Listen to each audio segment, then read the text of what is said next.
ಎಷ್ಟಿಡ್ತಾರೆ ಹೀಗಾಗಿದ್ರು ದುಡ್ಡು 10 ವರ್ಷದಿಂದ 12 ಕೋಟಿ ರೇಟ್ ಸರ್ಕಾರ ಫಿಕ್ಸ್ ಮಾಡಿದ್ರು. ಇದೇ ಶಿವಕುಮಾರ್ ಈಗ ಇದಕ್ಕೆ ಎಷ್ಟು ಕೊಡ್ತಾರಂತೆ? ಎಲ್ಲ ಕಡೆ ಪ್ರಾಯಶ್ಚಿತ್ತ ಯಾತ್ರೆ ಅಂತ ಕಟೌಟ್ ಹಾಕಿದ್ದಾರೆ ಸರ್. ಪ್ರಾಯಶ್ಚಿತ್ತ ಹೌದು. ಇಂಥ ಸರ್ಕಾರ ಈ ರಾಜ್ಯದಲ್ಲಿ ತಂದ್ರಲ್ಲ, ಈ ಭಾಗದ ರೈತ ಬಂಧುಗಳು ಇಂಥ ಕೆಟ್ಟ ಸರ್ಕಾರ ತಂದಿರೋದಕ್ಕೆ ಪ್ರಾಯಶ್ಚಿತ್ತ ಮಾಡ್ತಾ ಇದ್ದಾರೆ. ಬೈರ್ಮಂಗಲ ಜನ ಓಟ್ ಹಾಕಿದಾರಲ್ಲ, ಯಾರೋ ಹೇಳ್ತಾನಲ್ಲ ಈಗ ಮಂತ್ರಿ ಆಗೋನಲ್ಲ ತುಂಡು ಮಂತ್ರಿ, ಅದಕ್ಕೆ ಪ್ರಾಯಶ್ಚಿತ್ತ ಈ ಬೈರ್ಮಂಗಲ ಜನ ಮಾಡ್ತಾ ಇದ್ದಾರೆ. Sir sir end of the day ಏನೇ ಆದ್ರೂ ವಾಪಸ್ ಅವ್ರು ಬರೋದೇ ಕುಮಾರಸ್ವಾಮಿ ಶುರು ಮಾಡಿದ್ದು ನಾನು ಶುರು ಮಾಡಿದ್ದು ಎಲ್ಲಿದೆ? ನಾವೇ ಪ್ರಿಲಿಮಿನರಿ ನೋಟಿಫಿಕೇಶನ್ ಮಾಡಿದ್ದೀನ, ಅದನ್ನ ಸ್ಟಾಪ್ ಮಾಡಿದೀವಿ. 20 ವರ್ಷದಿಂದ ಇವರೇನ್ ಮಾಡ್ತಾ ಇದ್ರು? 7 ವರ್ಷ ಸರ್ಕಾರ ಮಾಡಿದ್ರಲ್ಲ, ಅವತ್ತ್ಯಾಕೆ ಮಾಡ್ಲಿಲ್ಲ? 5 ವರ್ಷ ಇದೇ ಶಿವಕುಮಾರ್ ಮಂತ್ರಿ ಇರ್ಲಿಲ್ವಾ? ಹಾಗೆ ಯಾಕೆ ಮಾಡ್ಲಿಲ್ಲ? ಇವತ್ತ್ಯಾಕೆ ಮಾಡ್ತಾ ಇದ್ದಾರೆ? ಯಾರು ಕೇಳಿದ್ರು ಮಾಡಿ ಅಂತ ಹೇಳಿ? ಸರ್, ಈಗ ರಾಜಕಾರಣಿ ಅಂತಂದ್ಮೇಲೆ ಜನರ ಅಭಿವೃದ್ಧಿ ಕಡೆ ಗಮನ ತೋರಿಸಬೇಕು. ರಿಯಲ್ ಎಸ್ಟೇಟ್ ಬಿಸ್ನೆಸ್ ಯಾಕೆ ಅಂತ ಅದನ್ನ ಅವ್ರಿಗೆ ಕೇಳಿ. ಅವ್ರು ಇಲ್ಲಿ ಮಾಡಕ್ ಕೊಟ್ಟಿರೋದು ರೈತರ ಭೂಮಿ ಹಿಡ್ಕೊಂಡು ರಿಯಲ್ ಎಸ್ಟೇಟ್ ಬಿಸ್ನೆಸ್ ಮಾಡ್ಲಿಕ್ಕೆ. ಈಗ ಇಲ್ಲಿರ್ಲಿ, ಇದೇ ಶಿವಕುಮಾರ್ BMICPA ಚೇರ್ಮನ್ ಇದ್ದಾರಲ್ಲ, ನೈಸ್ ರೋಡ್ನ ವಿಷಯಕ್ಕೆ ಇವತ್ತು 30 ವರ್ಷ ಆದ್ರೂ ಆ ರೈತರಿಗೆ ಭೂಮಿಗೆ ದುಡ್ಡು ಕೊಟ್ಟಿಲ್ಲ ಅಂತ ಹೇಳಿ ನೆನ್ನೆ ಕೋರ್ಟ್ ನಲ್ಲಿ ಚೀಮರಿ ಹಾಕಿದಾರಲ್ಲ. ಈ ರೈತರನ್ನ ಏನ್ ಮಾಡ್ತಾರೆ? 30 ವರ್ಷದಿಂದ ಅವ್ರು ದುಡ್ಡು ಕೊಟ್ಟಿಲ್ಲ. ಅವ್ರ ಜೊತೆ ಸಂಬಂಧ ಏನ್ ಇಟ್ಕೊಂಡಿದ್ದಾರೆ ಇವರು?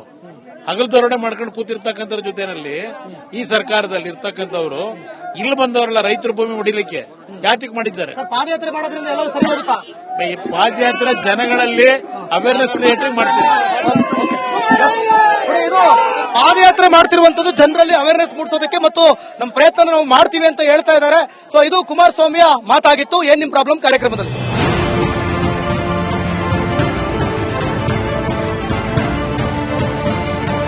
ಈಗ ನಾನು ಕುಮಾರಸ್ವಾಮಿ ಅವ್ರನ್ನ ಅದನ್ನೇ ಕೇಳ್ತಾ ಇದ್ದೆ. ಸರ್, ಎದ್ದು ಬಿದ್ದು ಬರೀ ನಿಮ್ಮ ಹೆಸರು ತಗೋತಾರ, ಲಾಸ್ಟ್ ಅಲ್ಲಿ ನೀವೇ ಶುರು ಮಾಡಿದ್ದು ಅಂತ ತಗೋತಾ ಇದೆ. ಇದಕ್ಕೆ ನಂದು ಒಂದು ಮಾತಿದೆ ಮಾನ್ಯ ರಾಜ್ಯ ಸರ್ಕಾರಕ್ಕೆ. ಆಸ್ ಎ ಜರ್ನಲಿಸ್ಟ್ ಆಗಿ, ಪತ್ರಕರ್ತನಾಗಿ ನಾನು ನಿಮ್ಮ ಹತ್ರ ಒಂದು ಪ್ರಶ್ನೆ ಕೇಳ್ತೀನಿ. ಯಾಕಂದ್ರೆ ನೀವು ಇಲ್ಲಿಗೆ ಬರ್ತಾ ಇಲ್ಲ, ನಾವು ಕೇಳೋಣ, ನಿಮಗೆ ಮೈಕ್ ಹಿಡಿದು ಕೇಳೋಣ ಅಂದ್ರೆ ಬೆಂಗಳೂರಿನಲ್ಲಿ ಯಾವ ಪತ್ರಕರ್ತರು ಕೇಳ್ತಾ ಇಲ್ಲ. ನನಗೊಂದು ಬಹಳ ಆಸೆ ಇದೆ. ಈಗ ಕುಮಾರಣ್ಣ ಮಾಡಿದ್ರು ಅಂತ ನೀವು ಹೇಳ್ತಾ ಇದೀರಲ್ವಾ, ಅವರೇ ಶುರು ಮಾಡಿದ್ದು ಅಂತ. ಕುಮಾರಣ್ಣ ರೈತರು ಸಾಲ ಮನ್ನಾ ಮಾಡಿದ್ರಪ್ಪ, ಅವು ಮಾಡಲ್ದೆ ನೀವಂದ್ರೆ? ಕುಮಾರಣ್ಣ ಸಾಲ ಮನ್ನಾ ಮಾಡಿದ್ರಲ್ವಾ, ಕುಮಾರಸ್ವಾಮಿ ಅವರು ಸಾಲ ಮನ್ನಾ ಮಾಡಿದ್ರು. ಈಗ ಕುಮಾರಸ್ವಾಮಿ ಅವರೇ ಇದನ್ನು ಮಾಡಿದೀನಿ ಅಂತ ಅಂದ್ಮೇಲೆ, ಅದಕ್ಕೆ ನಾನು ಮಾಡ್ತಾ ಇದ್ದೀನಿ ಅಂತ ಅಂದ್ಮೇಲೆ, ಅವರೇ ಶುರು ಮಾಡಿದ್ದು ಅಂತ ಅಂದ್ಮೇಲೆ, ಕುಮಾರಸ್ವಾಮಿ ರೈತರು ಸಾಲ ಮನ್ನಾ ಮಾಡಿದ್ರು, ನೀವ್ ಯಾಕೆ ಮಾಡ್ತಾ ಇಲ್ಲ? ಇದು ನನ್ನ ಪ್ರಶ್ನೆ. ಈ ಪ್ರಶ್ನೆ ಸಾಧ್ಯ ಆದ್ರೆ ಉತ್ತರ ಕೊಡಿ. ಮುಂದುವರೆಸಿ. ಇವಾಗ ಏನ್ ಗೊತ್ತಾ ಸರ್, ಇವ್ರು ಏನ್ ಹೇಳ್ತಾರೆ, ಪ್ರಾಯಶ್ಚಿತ್ತ ಯಾತ್ರೆ ಅಂತ ಈ ಕ್ಷೇತ್ರದ MLA ಹೇಳ್ತಾವ್ರಲ್ಲ, ಪ್ರಾಯಶ್ಚಿತ್ತದ ಯಾತ್ರೆ ಅಂತ ಮಾತಾಡ್ತಾರೆ. ಕುಮಾರಣ್ಣನ ಮಾಡಿದ್ದು ಅವ್ರ ಪಾಪದ ಕೂಸು ಅಂತ ಹೇಳ್ತಾರಲ್ಲ. ಕುಮಾರಣ್ಣನ್ಗೆ ರೈತರ ಕಷ್ಟ ಗೊತ್ತಾಯ್ತು, ಹೋಗಿ ರೈತರ ಕಷ್ಟ ಹೇಳ್ಕೊಂಡಾಗ ಅವತ್ತು ಅವ್ರೇನ್ ಮಾಡಿದ್ರು, ಕ್ಯಾನ್ಸಲ್ ಮಾಡಿರು. ಯಾಕಂದ್ರೆ ಅವ್ರಿಗೆ ರೈತರ ಕಷ್ಟ ಏನು ಅಂತ ಗೊತ್ತು. ಅದು ಏನು ಕುಮಾರಣ್ಣ ಅವತ್ತ UPA ಸರ್ಕಾರ ಆರ್ಡರ್ ಮಾಡಿದ್ದು ರೈತರಾಗಿ.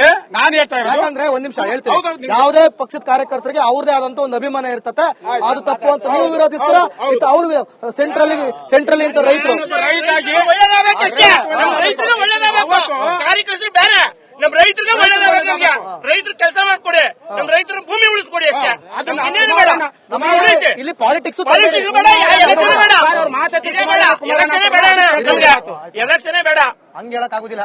ಎಲೆಕ್ಷನ್ ಇರಲಿ ಅಡ್ಡಾರೆ. ಇವಾಗ ನಮ್ಗೆ ರೈತರಿಗೆ ಜಮೀನು ಉಳಿಸ್ಬೇಕು. ಇವಾಗ ನಮ್ ರೈತರಿಗೋಸ್ಕರ ಎಲ್ಲಾ ಜನ ರೈತರು ಬಂದಿದ್ದಾರೆ. ಮಂಡ್ಯದಲ್ಲಿ ಸುತ್ತಮುತ್ತ ಹಳ್ಳಿಯಲ್ಲೆಲ್ಲ ಬಂದಿದ್ದಾರೆ. ನಮ್ ರೈತರಿಗೋಸ್ಕರ ಹೋರಾಡ್ತಾ ಇದೀವಿ. ನಮ್ ರೈತರಿಗೋಸ್ಕರ ಅವ್ರಿಗೆ ಫ್ರೀ ಮಾಡ್ತಾ ಇದೀವಿ. ಈಗ ನೋಡಿ, ನನ್ನೊಂದು ಪ್ರಶ್ನೆ ಹೇಳಿ. ಒಂಥರ ರೈತರು ಅಂತಂದ್ರೆ ಒಂದು ಇದು ಕಂಡಮ್ ಮಾಡುವಂತದ್ದು ಇನ್ನೂ ಕಮ್ಮಿ ಆಗಿಲ್ಲ. ರೈತರ ಮಕ್ಕಳಿಗೆ ಹೆಣ್ಣು ಕೊಡಲ್ಲ ಅಂತಾರೆ. ಈ ವಿಚಾರನೂ ಚರ್ಚೆ ಮಾಡಬೇಕಿದೆ ನಾವು. ರೈತರ ಮಕ್ಕಳು ನೋಡ್ಕೊತಾರಲ್ಲ ಅಂತ ಆಫೀಸರ್ ನೋಡ್ಕೊಂಡು, ಅವ್ರ ರೈತರ ಮಕ್ಕಳು ನೋಡ್ಕೊತಾಮೇಲೆ ಹೆಣ್ಣು ಮಕ್ಕ ಹಂಗ ಆಫೀಸರ್ ನೋಡ್ಕೊಂಡು ಒಬ್ಬ ಆಫೀಸರ್ ಒಡವೆ ಎಲ್ಲ ಮಾಡ್ತಾನೆ. ಅದೇ ರೈತ ಅವ್ನು ಗೇಯ್ಕ ಬಂದು ಇಟ್ಟಾಕ್ತಾನೆ.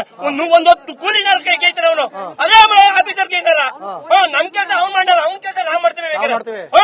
ನಮ್ ಅವ್ರ ಕೆಲಸ ನಾವ್ ಮಾಡ್ತೀವಿ ಬೇಕಾದ್ರೆ.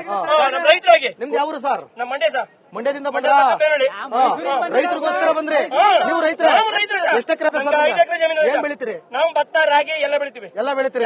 ಒಬ್ಬ ರೈತನಿಗೆ ಅವ್ನು ಬೆಳೆಯೋ ಬೆಳೆಗೆ ಒಳ್ಳೆ ಬೆಲೆ ಸಿಗ್ತೈತಿ? ಕೊಡ್ಬೇಕು, ಇವ್ರು ಸರ್ಕಾರ ಕೊಡ್ಬೇಕು ನಮ್ಗೆ. ನಮ್ ಬೆಳೆಯಂತ ಭೂಮಿ ಒಳಗೆ ನಮ್ ಇದಕ್ಕೆ ನಮ್ ಬೆಲೆ ಕೊಟ್ಟು ರೈತರು ಕಾಪಾಡ್ಬೇಕು ಅವರು. ರೈತ ಅಂದಡಿಕೆ ಏನೋ ಒಂಚೂರು ಬೇರೆ ತರನೇ ನೋಡೋರಿಗೆ ಕೊನೆದಾಗ ಏನ್ ಹೇಳಕ್ ಇಷ್ಟಪಡ್ತಾರೆ? ರೈತರು ಗೊತ್ತೇ ಗೊತ್ತು. ರೈತರು ಏನಾರು ಬಿಟ್ಬಿಟ್ರೆ ಇವ್ರು ಮಣ್ಣು ತಿನ್ಬೇಕಾಯ್ತದೆ ಬಾಯಿಗೆ. ದೇಶ ಇದ್ರೆ ನಮ್ ನಿಧಿ ಇದ್ರೆ ನಮ್ಮ ದೇಶನೇ ಆಡ್ತಾನೆ ರೈತ. ಹೆಂಗೆ ನಾವು ಒಂದ್ ನಿಮಿಷ, ಹೆಂಗೆ ನಾವು ಸೈನಿಕರನ್ನ ನಮ್ಮನ್ನೆಲ್ಲ ಕಾಯ್ತಾ ಇರೋ ದೇಶದ ಸೈನಿಕರನ್ನ ನಾವು ಆರಾಧಿಸ್ತೀವೋ, ನೆಕ್ಸ್ಟ್ ಅದೇ ಸಾಲಿಗೆ ಸೇರೋದು ರೈತರು. ಆಯ್ತಾ? ಅವ್ರನ್ನೇ ನೀವು ದೂರ ಇಟ್ಟು ಏನ್ ಮಾಡ್ಬೇಕು ಅಂತ ಹೊರಟಿದ್ದೀರಾ? ಏನ್ ನಿಮ್ಮ ತಾಜ್ ವೆಸ್ಟ್ ಎಂಡ್ ಹೋಟೆಲ್ದು ಬಿಲ್ಡಿಂಗ್ ತಿನ್ನಕ್ಕಾಗತ್ತಾ? ಅಲ್ಲಿ ಇವತ್ತು ಸ್ಟಾರ್ ಹೋಟ್ಲುಗಳಲ್ಲಿ ಅಲ್ಲಿ ಗಲೀಜ್ ಮಾಂಸ, ಗಲೀಜ್ ಅನ್ನ, ಇವರೆಲ್ಲ ಫ್ರೆಶ್ ಆಗಿ ಬೆಳೆದ್ ಕೊಡ್ತಾರೆ. ನೀವು ಸ್ಟಾರ್ ಹೋಟೆಲ್ ಅನ್ಕೊಂಡು ಹೋಗ ಅವರೆಲ್ಲ ಗಲೀಜ್ ಮಾಂಸ ತಿಂತಿದ್ರಿ, ಗಲೀಜ್ ತರಕಾರಿ ತಿಂತಿದ್ರಿ. ಫ್ರೆಶ್ ಆಗಿ ತಿನ್ನೋರು ನೀವು ಜೆಡಿಎಸ್ ಕಾರ್ಯಕರ್ತರ? ರೈತ ಮತ್ ಬಿಲ್ಲೆಡ್ ಎಷ್ಟು ಹಾಕ ಬಂದಿರಿ? ಅಲ್ಲ ಕೇಳಿದ್ದು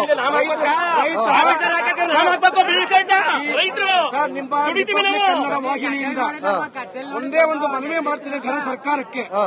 ರೈತರ ಜಮೀನಿಗೆ ಅಷ್ಟು ಕೋಟಿ ಕೊಡ್ತೀನಿ, ಇಷ್ಟು ಕೋಟಿ ಕೊಡ್ತೀನಿ ಅಂತಾರೆ. ಯಾವ ಕೋಟಿ ತಗೊಂಡು ಏನ್ ಮಾಡ್ತೀರಾ? ನಮ್ಮ ತಾತ ಮುತ್ತಾತನ ಕಾಲದಿಂದ ನಮ್ಮನ್ನು ಪೋಸ್ಟ್ ಮಾಡ್ಕೊಂಡು ಬೆಳೆಸ್ಕೊಂಡ್ ಬಂದಿರ್ತಕ್ಕಂಥ ಆಸ್ತಿಗೆ ಬೆಲೆ ಕಟ್ಲಿಕ್ಕೆ ಯಾವ ನನ್ನ ಮಗನ ಕೈಲೂ ಆಗಲ್ಲ.